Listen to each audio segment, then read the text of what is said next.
बच्चों, जो last time हम टॉपिक कर रहे थे रदरफोर्ड एक्सपेरिमेंट, उसको कंटिन्यू करते हैं। देखो, ये हमने डायग्राम बनाया था। मैं फटाफट एक बार रिवील करा देता हूँ क्या कर रहे थे। ये सोर्स ऑफ अल्फा पार्टिकल है। यहाँ पे हमने गोल्ड की फॉइल ली हुई थी, थिन गोल्ड फॉइल थी, पतली सी एक गोल्ड की फॉइल है। उसके ऊपर हमने अल्फा पार्टिकल को स्ट्राइक कराया है। और कल हमने इसमें ये पढ़ लिया था कि कुछ पार्टिकल सीधे जा रहे थे, जब सेंटर के पास जा रहे थे तो वो पार्टिकल जो हैं वो मुड़ने शुरू हो गए थे। और आउट ऑफ 20,000 हमने इसके लिए, इस लाइन के लिए ये लिखा था, आउट ऑफ 20,000 वन रे was coming back with same angle 180 degree. Same angle 180 degree से रे क्या कर रही थी, वापस आ रही थी। तो हमने वहां पे कंक्लूजन्स लिखी थी। कंक्लूजन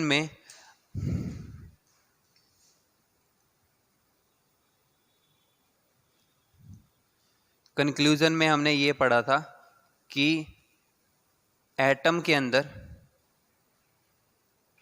एक सेंटर के अंदर स्पेरिकल पार्ट होता है जिसको हम क्या कहते हैं, nucleus. And almost all mass of atom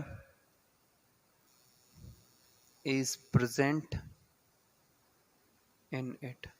और एटम का जो ऑलमोस्ट सारा मास होगा वो इसी न्यूक्लियस के अंदर प्रेजेंट होगा। और जो बाकी ये बचा हुआ एरिया था, ये सारा, इसको आप क्या कह रहे थे, extra nuclear part where electron are revolving. और जहां पे इलेक्ट्रॉन क्या कर रहे हैं, रिवॉल्व कर रहे हैं। तो लास्ट टाइम हमने यहां तक पढ़ लिया था। अब देखो इसके अंदर जो नेक्स्ट कंक्लूजन है, कंक्लूजन नंबर 4,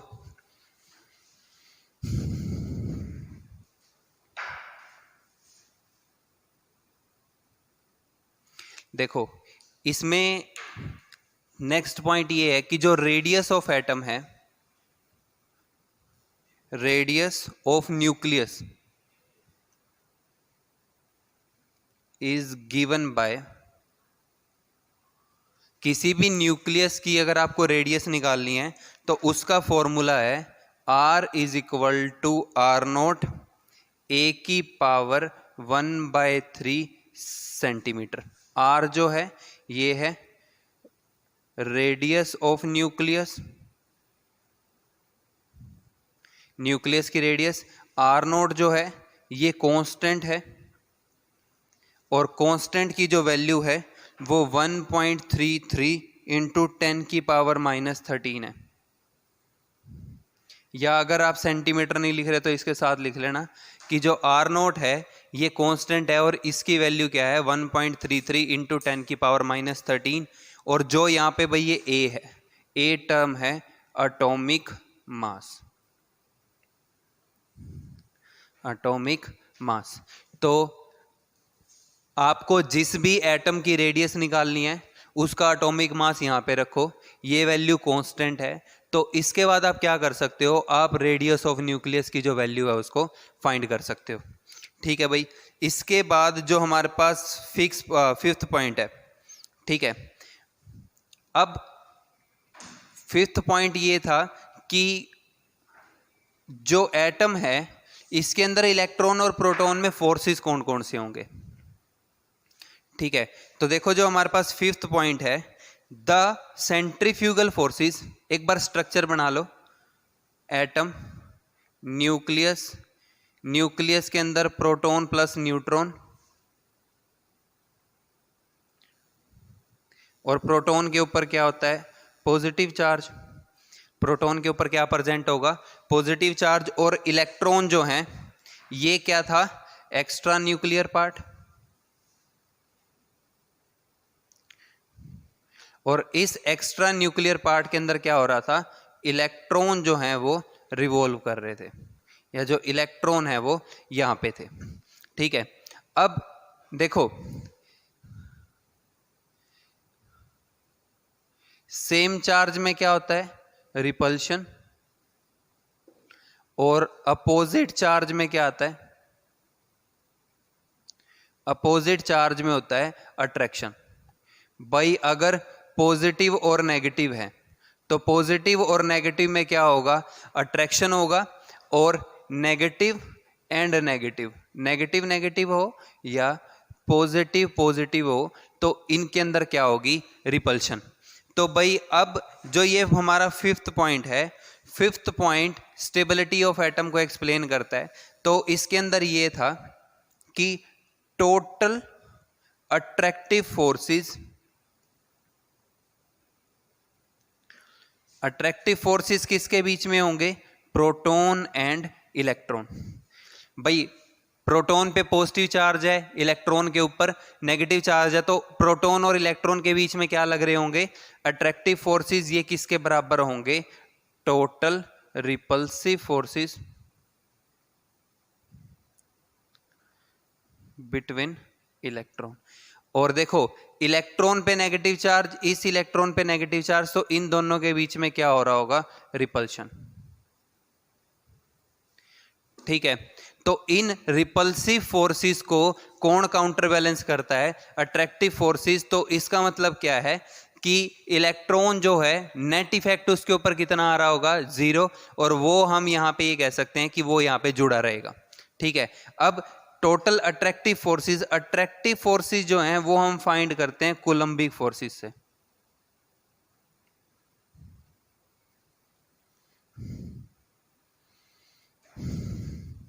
इनको हम अट्रैक्टिव फोर्सेस कहते हैं। और देखो जो रिपल्सिव फोर्सेस हैं इनको हम सेंट्रीफ्यूगल फोर्सेस कहते हैं। रिपल्सिव फोर्सेस या सेंट्रीफ्यूगल फोर्सेस। तो यहां पे अट्रैक्टिव फोर्सेस और रिपल्सिव फोर्सेस जो हैं वो क्या होंगे? काउंटर बैलेंस्ड होंगे। ठीक है, तो नेट जो है वो क्या होगा कि इलेक्ट्रॉन जो है वो इसके साथ जुड़ा रहेगा। तो ये बात थी जो हमारे को फोर्सेस ऑफ अट्रैक्शन के बारे में बता रही थी कि प्रोटॉन और इलेक्ट्रॉन के बीच में कौन कौन से फोर्सेस होते हैं। ठीक है, तो भाई ये कंक्लूजन है किसका? रदरफोर्ड के एक्सपेरिमेंट का। अब इसके बाद इसकी जो ड्रॉबैक है, भाई यहां से हमारे को एक चीज पता लग गई कि भाई न्यूक्लियस होता है, न्यूक्लियस के अंदर मास होता है, इलेक्ट्रॉन जो है वो आउटर न्यूक्लियर पार्ट के अंदर क्या कर रहे होते हैं? रिवॉल्व कर रहे होते हैं। ठीक है, अब रदरफोर्ड का जो एटॉमिक मॉडल है इसकी लिमिटेशन है।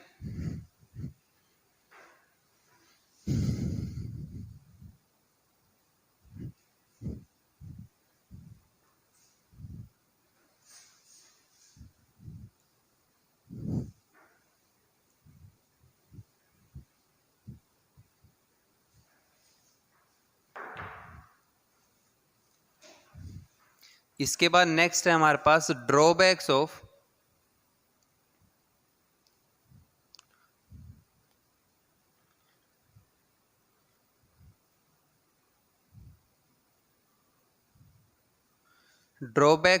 Rutherford atomic model.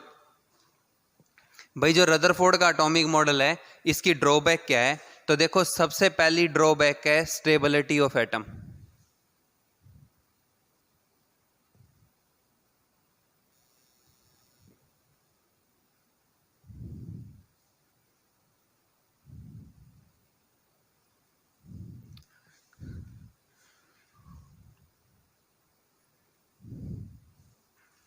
देखो ये स्टेबिलिटी ऑफ एटम को एक्सप्लेन नहीं करता। आप ये लिख सकते हो कि stability of atom can not be explained on the basis of Rutherford atomic model. Rutherford atomic model जो है वो एटम की स्टेबिलिटी को एक्सप्लेन नहीं करता। देखो इसका रीज़न क्या है? देखो इसका रीज़न ये है कि हमने ये पढ़ा है कि न्यूक्लियस के अंदर पॉजिटिव चार्ज है, प्रोटॉन और न्यूट्रॉन है, ये न्यूट्रल होते हैं, इलेक्ट्रॉन यहाँ रिवॉल्व कर रहा है। ठीक है, देखो आप ना फिजिक्स में इलेक्ट्रोस्टैटिक्स पढ़ोगे तो अकॉर्डिंग टू इलेक्ट्रोडायनेमिक्स, इलेक्ट्रोडायनेमिक्स जो है ये फिजिक्स की ब्रांच है। According to that while a charge is revolving, अगर कोई चार्ज रिवॉल्व कर रहा है तो वो हमेशा एनर्जी को लॉस करेगा। It will lose energy, it will lose energy continuously. तो डायनेमिक इलेक्ट्रोडायनेमिक्स हमारे को ये कहता है कि अगर कोई चार्ज रिवॉल्व कर रहा है तो वो हमेशा क्या करता है, एनर्जी को लॉस करता है। अब देखो ये इलेक्ट्रॉन क्या है, चार्ज पार्टिकल है और वो क्या कर रहा है, यहाँ पे रिवॉल्व कर रहा है। तो जब इलेक्ट्रॉन एक्स्ट्रा न्यूक्लियर पार्ट के अंदर रिवॉल्व कर रहा है तो ये क्या करेगा, electron will lose energy while revolving, revolve करते हुए ये क्या करेगा, एनर्जी को लॉस करेगा। और एक दिन ऐसा आएगा कि ये एनर्जी को लॉस करते करते इसकी एनर्जी खत्म हो जाएगी और ये कहां पे गिर जाएगा, न्यूक्लियस पे। And after losing energy one time electron will fall in nucleus, और इलेक्ट्रॉन क्या करेगा, कहां पे फॉल कर जाएगा, न्यूक्लियस में। बट एटम इज स्टेबल, लेकिन एटम क्या है, स्टेबल है। So this can not be happen.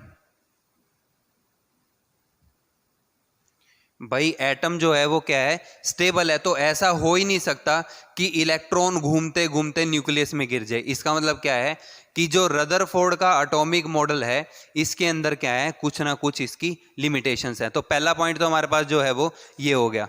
ठीक है, अब दूसरा पॉइंट ये है कि जब हम अभी स्पेक्ट्रम के बारे में पढ़ेंगे, अभी ना हम आगे नेक्स्ट टॉपिक पढ़ेंगे, तो नेक्स्ट टॉपिक हम पढ़ेंगे स्पेक्ट्रम का। ठीक है, तो अगर इलेक्ट्रॉन एनर्जी को लॉस कर रहा है तो वहां पे ये कहते हैं कि कंटिन्यूअस स्पेक्ट्रा बनना चाहिए। ठीक है, लेकिन इलेक्ट्रॉन जब एनर्जी को लॉस करता है तो कंटिन्यूअस स्पेक्ट्रा नहीं बनता। ये जैसे जैसे हम टॉपिक को आगे पढ़ेंगे, अब यूनिट में जैसे अब स्पेक्ट्रा पढ़ेंगे तो उस टाइम पे इन चीजों को दोबारा पढ़ेंगे कि क्यों spectra Rutherford atomic model explain नहीं कर पा रहा था। ठीक है, इसके बाद हम बोर का एटॉमिक मॉडल पढ़ने वाले हैं, तो फिर पढ़ेंगे कि कैसे बोर का एटॉमिक मॉडल जो है वो स्पेक्ट्रा को एक्सप्लेन करेगा। स्पेक्ट्रा का मतलब होता है, जैसे तुम विबग्योर पढ़ते हो ना, वो लाइन में आता है violet, indigo, red, blue, VIBGYOR, तो वो येलो, ऑरेंज, रेड, वो एक कलर का सीक्वेंस है, वो कलर का जो बैंड है उसको ही हम स्पेक्ट्रा कहते हैं। ठीक है, तो वो स्पेक्ट्रा बनता कैसे है वो हम इस यूनिट में पढ़ेंगे। तो स्पेक्ट्रा को ये रदरफोर्ड का एटॉमिक मॉडल जो है वो एक्सप्लेन नहीं कर सकता। ठीक है, तो इसका जो सेकंड पॉइंट है, अभी आप फिलहाल नोट करते चलिएगा इसको, हम वन बाय वन ये दोनों पॉइंट जो हैं वो बोर का एटॉमिक मॉडल पढ़ेंगे, स्पेक्ट्रा पढ़ेंगे और फिर इसको एक्सप्लेन करेंगे। ठीक है, according to Rutherford atomic model